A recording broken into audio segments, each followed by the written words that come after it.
We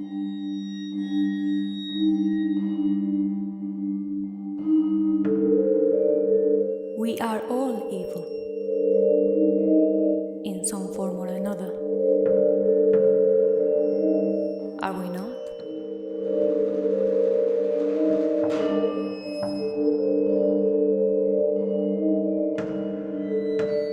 Hey,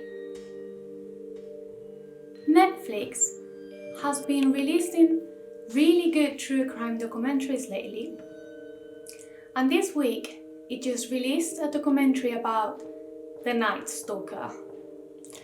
I've been really looking forward to this one because it features interviews with some of the victims that survived, with the families of the victims that didn't survive, as well as interviews with the detectives telling how they managed to capture him.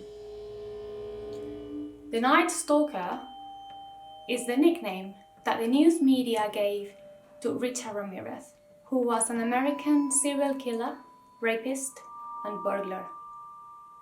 Between the 10th of April 1984 and the 31st of August 1985, Richard Ramirez raped, tortured, and killed people at random in California.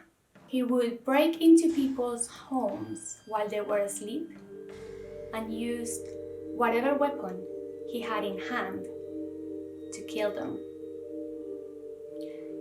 Satanic symbols were also found in some of the crime scenes. And since it didn't look like he had a specific target, the whole state went into panic because anyone could be his next victim. No one was safe.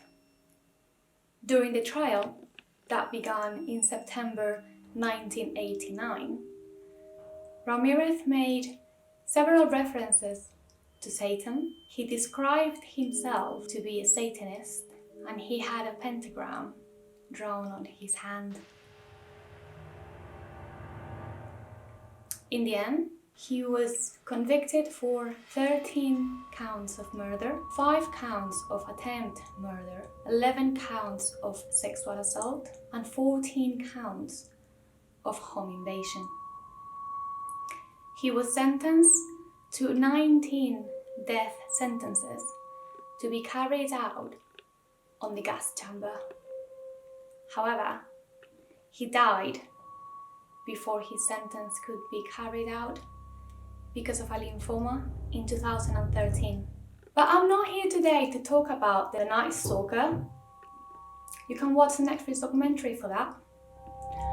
What I really want to talk about is his connection with another serial killer.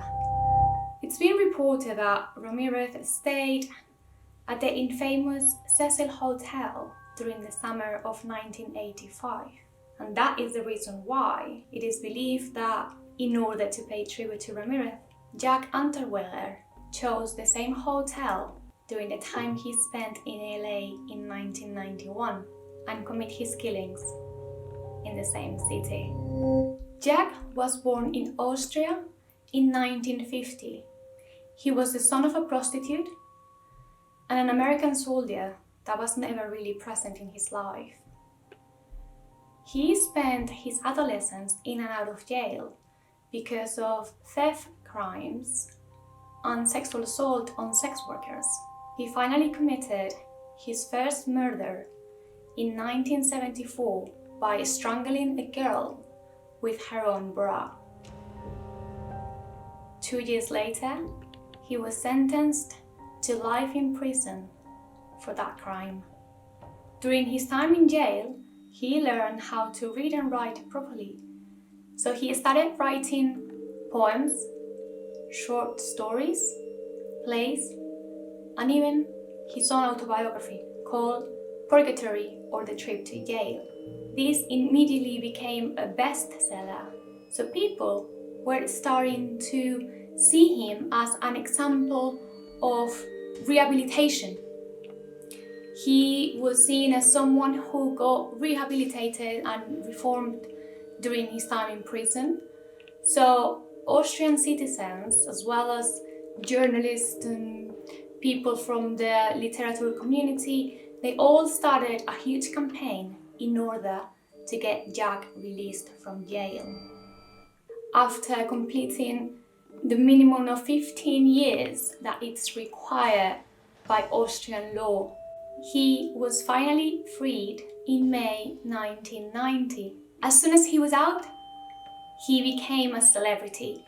He was appearing on TV and radio shows, talking about his book, talking about how he was a new man, and finally, he became a journalist and reporter.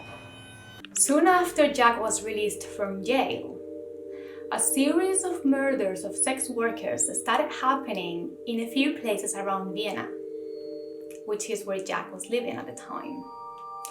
The modus operandi on these crimes was suspiciously similar to the one that Jack had used in his crime back in 1974. All the victims had been strangled by their own bras or stockings. There were some police officers that never really believed in Jack's rehabilitation. They just didn't think that he could be a new man. So they started quietly investigating him. They found out that Jack had been in the same place as each of the murderers at the time of the murder. However, that wasn't solid evidence to arrest him because, remember, he was a journalist. So he was there to cover the crimes. It made sense. A retired investigator that worked in Jack's killing, as soon as he became aware of that modus operandi on the new murders, got in touch with the Austrian police and told them that it was very similar, if not the same, as the ones that Jack used. So police now had strong enough reason to have Jack Unterweger as their main suspect. In the meantime, Jack became a really good crime journalist. Can you guess why? So he was hired by an Austrian magazine in order to write an article about crime in LA, focusing on the differences on the Austrian and American perception of crime and sex work. In 1991, Jack arrived in LA, and it is believed that he chose the Cecil Hotel as it was the same one Ramirez stayed when he committed his crimes. Jack managed to get in touch with LAPD, and he would patrol the streets with them in order to interview sex workers for his article, as well as getting insights directly from the police on how to catch a killer. 3 sex workers were killed during the time Jack was in LA. And at the same time, back in Austria, police managed to get enough evidence to link Jack with the murders that happened around Vienna. They found some pieces of clothing that matched with fibers found on several victims' bodies. So the Austrian police got in touch with the FBI. They told them what was happening. And they all went to catch him. Jack was clever enough to know that something was going on, so he fled. However, he was finally caught in Miami on February of 1992. In June 1994, Jack was charged in Austria of 11 counts of murder. He was found guilty of 9 of them, and he was sentenced to life in prison. Again. But this time, he only lasted 1 day behind bars because he committed suicide that very first night by hanging himself with his shoelaces and the core of the trousers of his prison uniform. He used the same knot he had used on his victims, so in a way, that was his confession.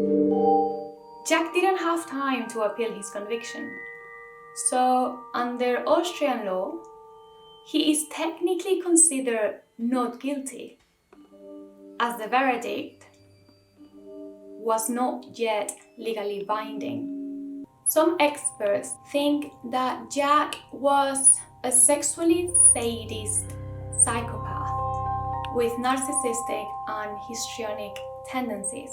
No doubt he must have been really charismatic, and I'm guessing we can say that he was really clever because he became a really good journalist by reporting his own crimes. So he was always the first one to have the article ready.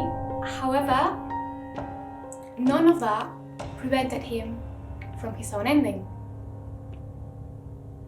So, what goes around comes back around. As the last fun fact, I mentioned earlier how Jack Unterweger could have possibly chosen the Cecil Hotel as the wing to Richard Ramirez. However, the hotel itself is famous for its long and macabre history of weird events and strange killings linked to it.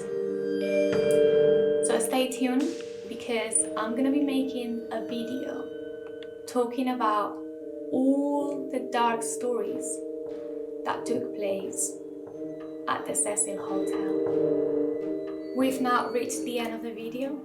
Once again, thanks for watching. I really hope you liked it. And if so, let me know in the comments. And remember, I'll see you all next time.